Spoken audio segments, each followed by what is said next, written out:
Ang latest, ang hottest sa showbiz and entertainment. Heto na sa Ang Pilipinas Ngayon.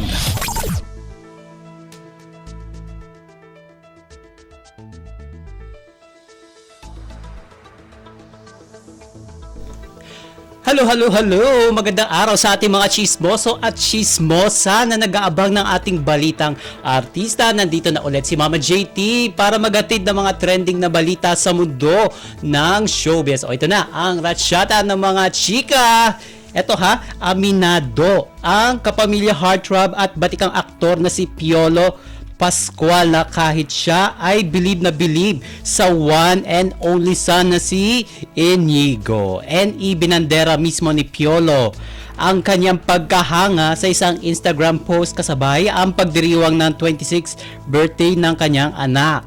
Sa naturang post, makikita ang ilang throwback pictures ng magama at sinabi pa niya na siya ang #1 fan ng anak. And wika ni Piolo, quote unquote, "From the time you started in this business 10 years ago, I've always known you're meant for greatness." And ani pa ng aktor, "It will always be a memorable moment when I perform with you and I'll always be your #1 fan. And happy 26th birthday, my one and only son. Papa loves you so much." And tumugon naman mismo si Inigo sa naging birthday greeting ni Piolo.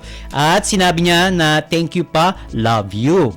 And makikita rin sa comment section na bumati rin ang ilang mga kapwa artista na katulad din na Eugene Domingo, Alessandra De Rossi, Lara Kigaman, Bayani, Agbayani, Jaya, Geneva Cruz at marami pang iba. And samantala sa IG post naman ni Inigo ay makikita na nagdiriwang siya ng kanyang birthday sa Italy. O di ba, para kasabay lang din niya ng performance nila doon sa ASAP natin to in Milan. And makikita doon na enjoy silang namamasyal sa Lake Como habang nakasakay sa isang yate. And samantala, matapos mag-viral ang 1,000 pesos weekly meal plan ng dating kapamilya celebrity na si Neri Miranda, kumasa ang actress comedian na si Pokwang sa isang ulam challenge. And makikita sa Instagram post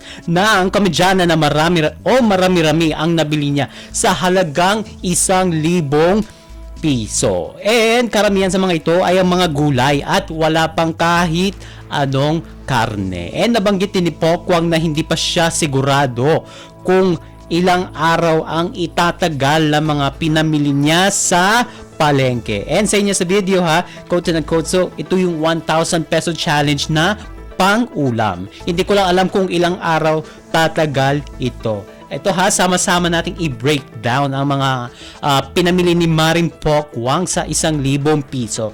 Kabilang dyan ang 4 na sardinas na maliliit, kalahating kilong galunggong, kamatis at sibuyas na tig 1/4, 2 tali ng kangkong, 2 tali ng talbos ng kamote, 2 taling ampalaya, sayote na 2 piraso at itlog 6 na pirasong itlog at 5 kilong bigas. And patuloy niya, so yan po yung nabili kong lahat. Titignan natin kung ilang araw po ito aabot. Try natin. And mababasa rin sa caption ng kanyang post na plano niyang lutuin ng mga binili ang ilan sa mga paborito niyang ulam. And nagpa-teaser pa siya na ibabahagi niya ang mga ito sa kanyang YouTube vlog. For sure, aabangan niya ng ating mga kachismis ang magiging ulam na maluluto mula sa 1K na pinamili ni Maring Poki. And magugunitang pinagtulungan sa social media ang ginawang weekly meal plan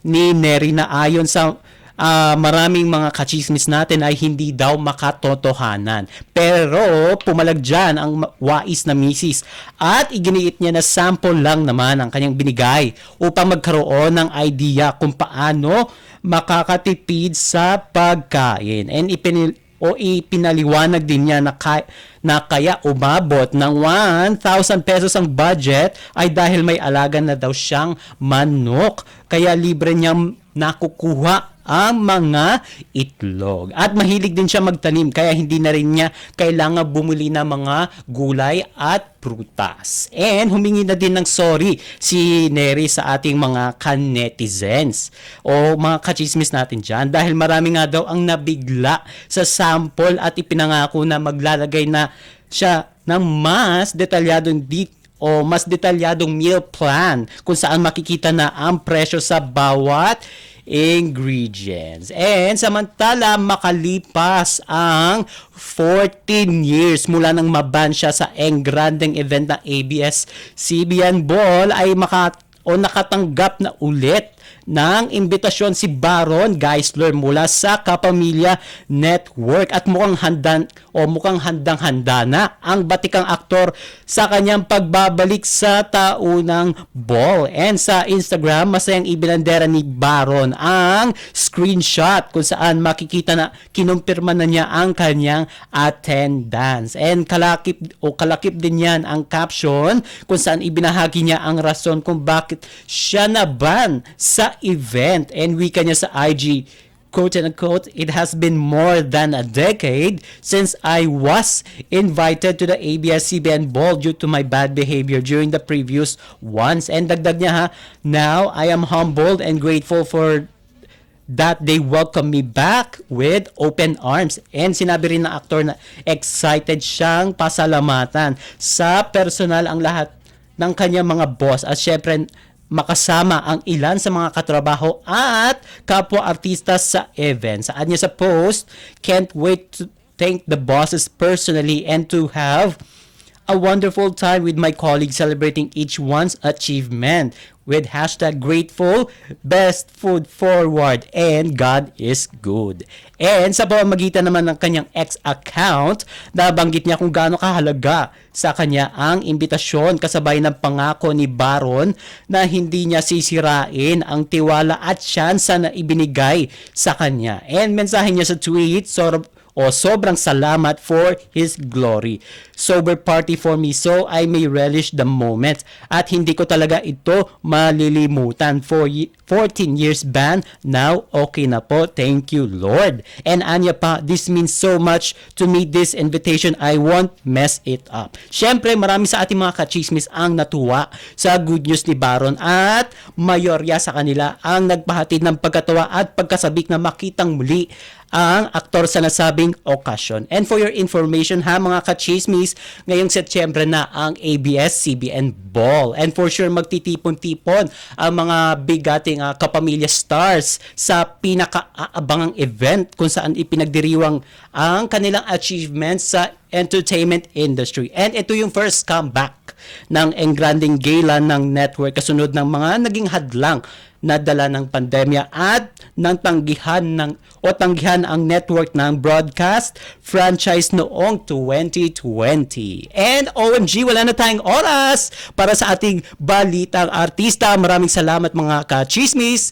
sa pakikinig sa aking mga chika for today. Ako po si Mama JT para sa Radyo Pilipinas World Service. Ang latest, ang hottest sa showbiz and entertainment. Heto na sa Ang Pilipinas Ngayon.